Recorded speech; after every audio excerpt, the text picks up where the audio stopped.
이게 오래된 얘기인데 제가 그걸 직접 들은 건지 아니면 제가 드라마에서 봤는지 잘 기억이 안 나요. 이제 그게 어떤 내용이었냐면 이제 동네 이제 좀 노총각이 아주 나이가 어린 이제 신부를 이제 맞이하게 된 거예요.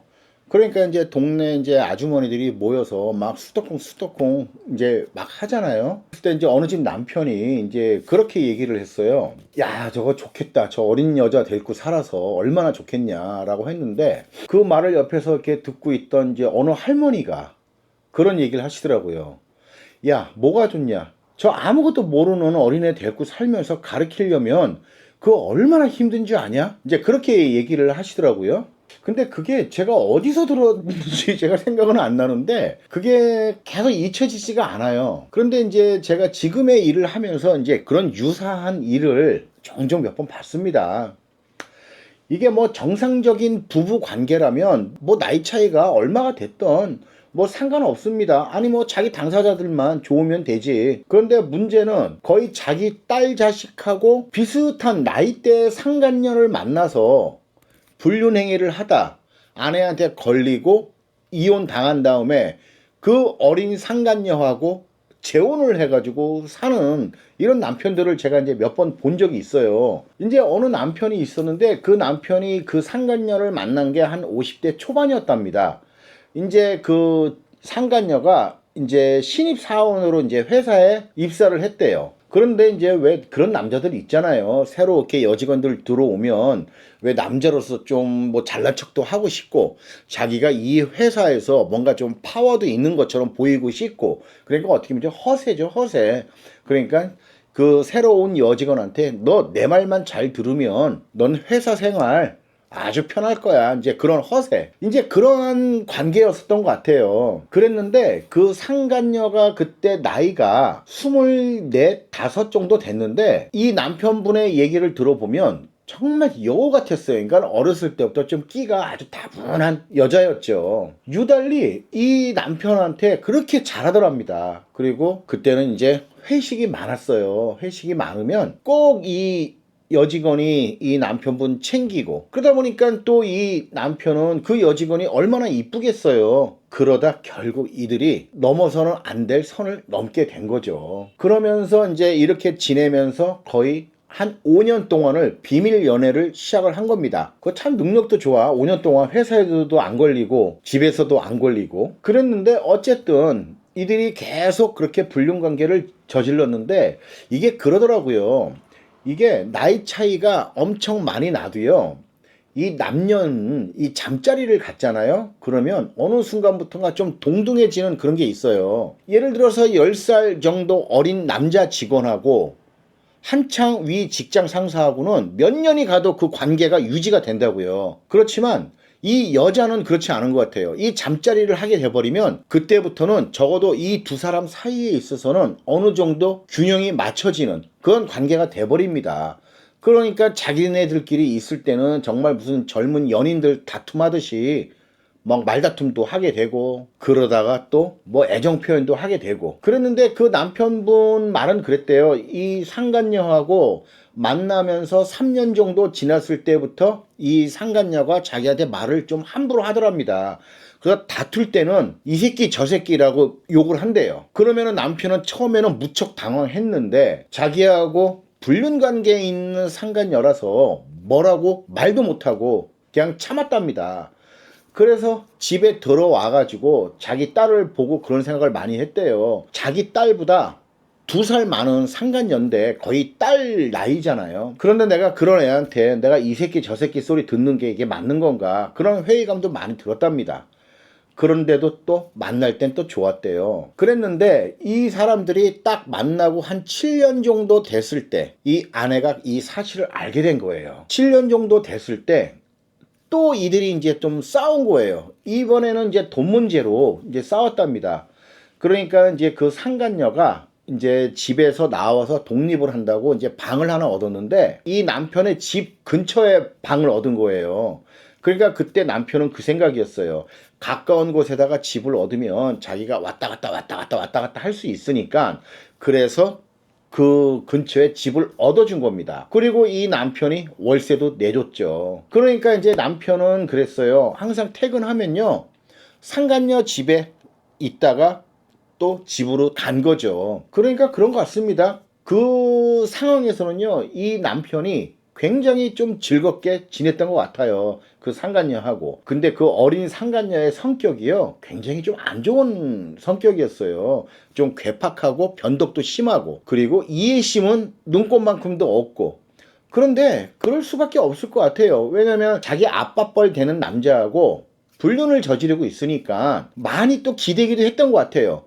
그래서 어린 양도 많이 피우면서 뭐 이거 사달라 저거 사달라, 아니면 조금만 자기 마음에 안 들면 휙 하고 그냥 삐진 척하고, 그러다가 또 싸우게 되고, 싸우다 보면 이 새끼 저 새끼 개새끼, 그러니까 또 자연스럽게 이 남편도 그 상간녀한테 이년저년 해가면서 이제 둘이 맨날 또 싸울 때 이렇게 싸우고, 막 그 상간녀 집에 있는 물건들 막 부시고 막 그렇게 싸웠답니다. 그런데 그때마다 이 남편은 굉장히 좀 회의감을 많이 느꼈대요. 내가 지금 이 어린 여자아이하고 내가 지금 무슨 짓을 하고 있는 거지? 이런 생각을 많이 했답니다. 그랬는데 이제 어느 날 이제 이들이 정말 또 크게 싸운 거예요. 그래서 이 남편이, 아, 잘 됐다, 이참에 이 관계를 정리하자, 이런 생각으로 그 상간녀한테 우리 이제 그만 헤어지자, 너도 좋은 남자 만나서 결혼도 하고 살아야 되는 거 아니냐, 이렇게 얘기를 하고 이제 헤어졌답니다. 그런데 그때 그 상간녀는 헤어진 게 아니고 그냥 이 또한 하나의 싸움이라고 생각을 하고 있었던 것 같아요. 근데 이제 이 남편이 며칠이 지나도 자기를 찾지 않으니까 이제 이 또라이 상간녀가 그 남편의 집을 찾아간 거예요. 이제 집도 다 알거든요. 아무래도 가까운 데 사니까. 그래서 찾아가서 배를 누르고 그 아내한테 다 얘기를 한 거예요. 그러니까 이거 정신 나간 사이코패스예요. 그러니까 이제 집에서 난리가 난 거죠. 근데 또 우연히 그날 또 딸도 집에 있었어요. 딸이 보니까 자기 또래하고 비슷한 여자애가 자기 아빠하고 그렇고 그런 사이다라고 얘기하니까 얼마나 황당하겠어요. 그런데 이제 남편은 이제 그것도 모르고 이제 퇴근을 했죠. 근데 이제 집안이 발칵 뒤집혀졌죠. 그리고 그 딸도 이 아빠를요, 정말 더럽고 불결하게 표현을 하면서 비난을 많이 했답니다. 그리고 이 아내는요, 그랬대요. 어디 그래도 비슷한 또래 여자하고 바람 폈으면 내가 차라리 어디 가서 하소연이라도 하는데, 이거는 지 딸하고 비슷한 또래 여자하고 바람이 나가지고 이 지랄을 몇 년 동안 하고 다녔으니까 어디 가서 내가 창피해서 말도 못한다고 이렇게 얘기를 하더랍니다. 그래서 결국 이 남편은 그 아내한테 이혼을 당했어요. 그런데 여기서 그나마 끝내면 다행인데, 이 남편이 또 멍청하게 그 상간녀, 그 어린 상간녀 집에 찾아간 거예요. 그랬는데 또 상간녀가 방글방글 웃으면서 이렇게 해야 당신이 이혼을 하고 오지, 안 그랬으면 평생 나는 자기 세컨드로만 살아야 되는 거 아니었냐, 이렇게 얘기를 하더랍니다. 근데 이 남편이 또 너무나 기가 막히게 그때는 또 그게 그렇게 나쁘게 들리질 않았대요. 네가 나를 얼마나 사랑하면 그런 무모한 짓을 했겠냐, 이런 생각이 들더랍니다. 그래서 이 둘이 이제 그 집에서 이제 이사를 간 거예요.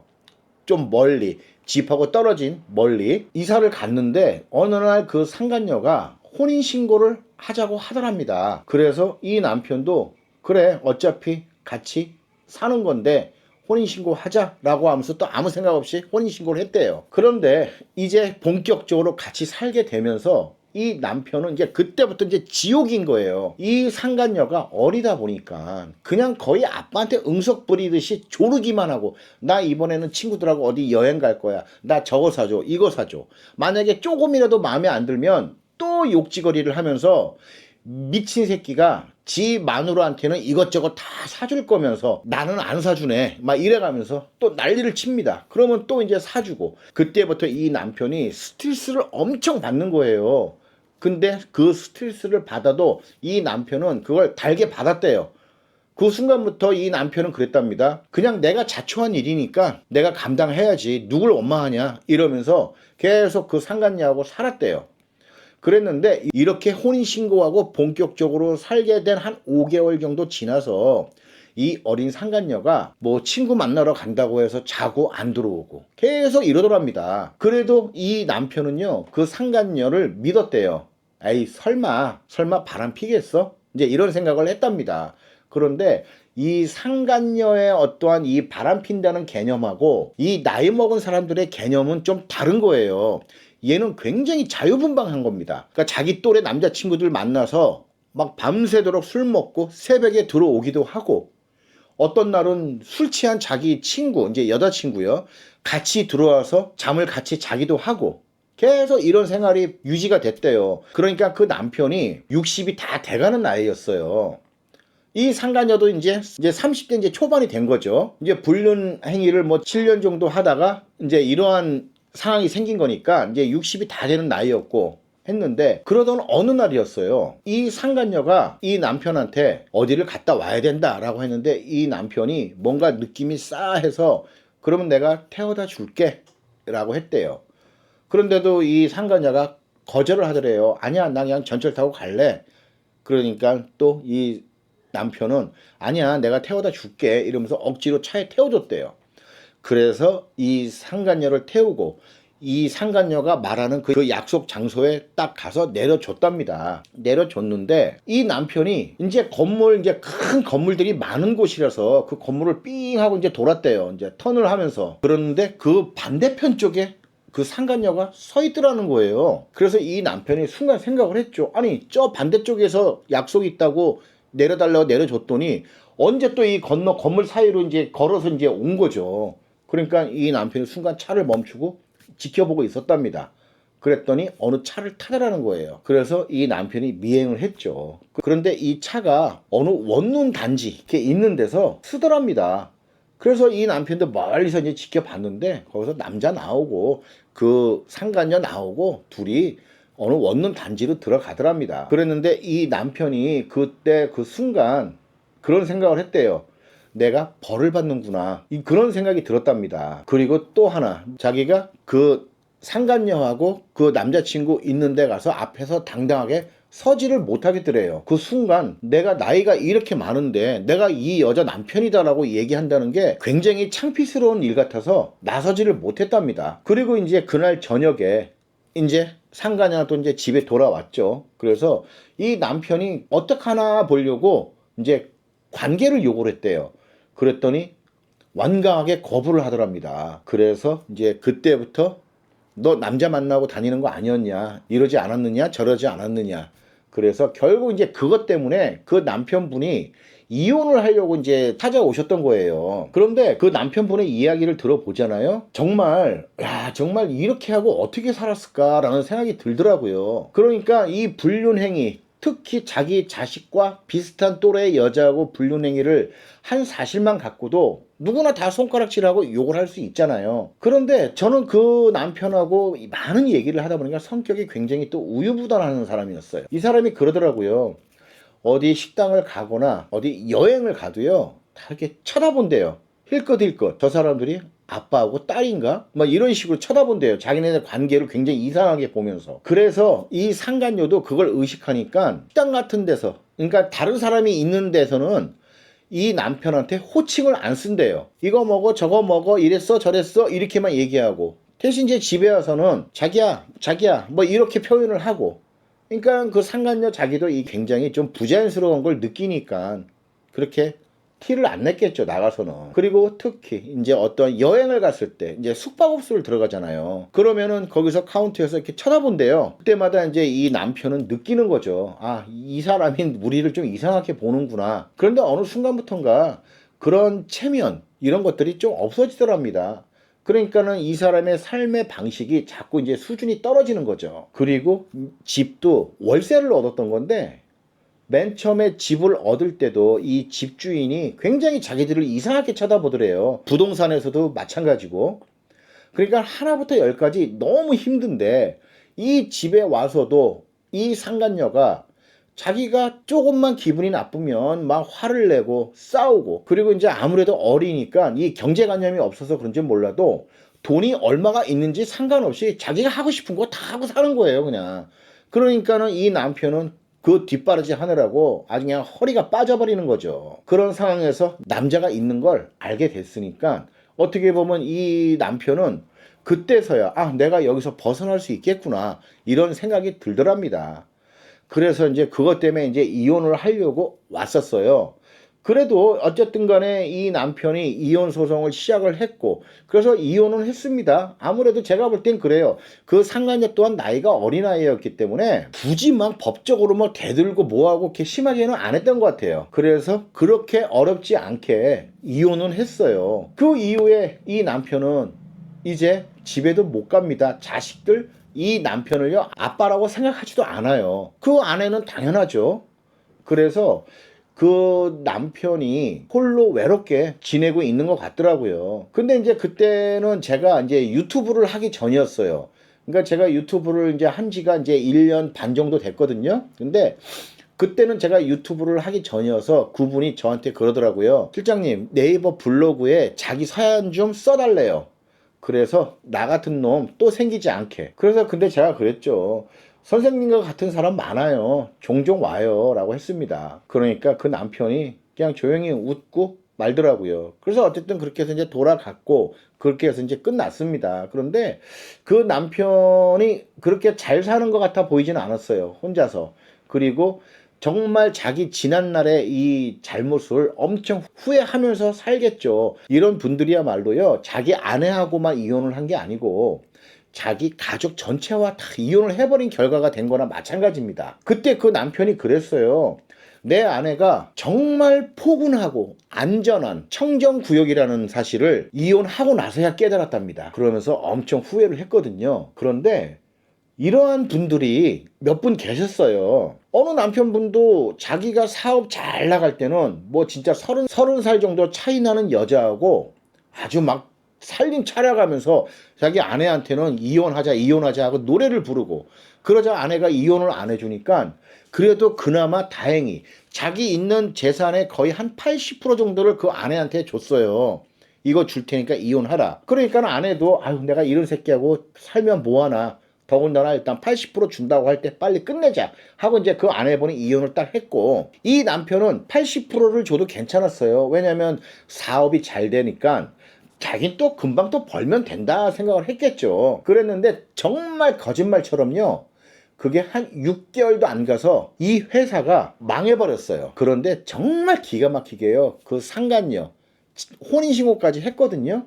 그 상간녀가 6개월 정도 지나서 회사가 망하니까 바로 집 나가버리더랍니다. 그때 그 남편은 거의 60세 정도가 됐어요. 근데 그때 그 남편이 와서 눈물 찍어 바르면서 저한테 하는 말이, 자기 아내를 좀 찾을 방법이 없느냐. 나 다시 재기할 수 있고 돈도 그전처럼 더 잘 벌 수 있는데 좀 찾을 방법이 없겠냐. 이것 때문에 물어보려고 왔더라고요. 아 솔직히 저 근데 그 얘기 들었을 때 확 열이 받았어요. 아이 씨발놈이 일찍이나 오던지 밤 6시 퇴근 시간 지나서 오겠다고 해서 기다려줬더니 이런 개같은 소리를 하고 앉아있네. 솔직히 전 그런 생각 들었어요.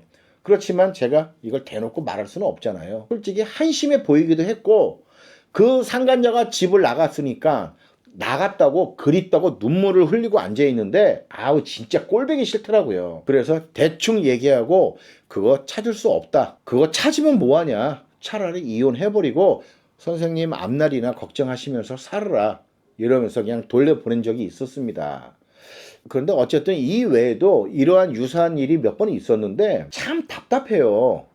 이게 같은 남자 입장에서 생각했을 때, 아니 자기보다 20살 30살 어린 여자가 자기가 정말 좋아서 혼인신고까지 하면서 사는지 아나? 이런 생각이 들더라고요. 이건요 대부분 제가 볼 때는 그랬어요. 그 나이가 어린 상간녀들이 이 나이 많은 남자들하고 혼인신고까지 하면서 사는 이유가요 별다른 거 없어요.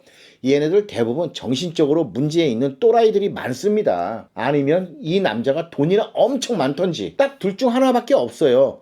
이 여자애가 정말 또라이든지 돈 때문이든지, 이게 어느 쪽이 됐든 간에 그 남편은요 자기 자신의 행복을 위해서 이 상간녀와의 재혼을 선택한 건데 그게 바로 호랑이 아가리로 들어가는 거였죠.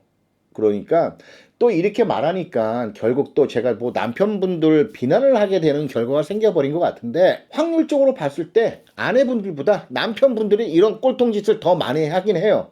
아무튼 좀 자기 자신에 대해서 좀 돌아볼 필요가 있지 않을까 싶은 마음에 오늘 이 얘기를 해드리게 됐습니다.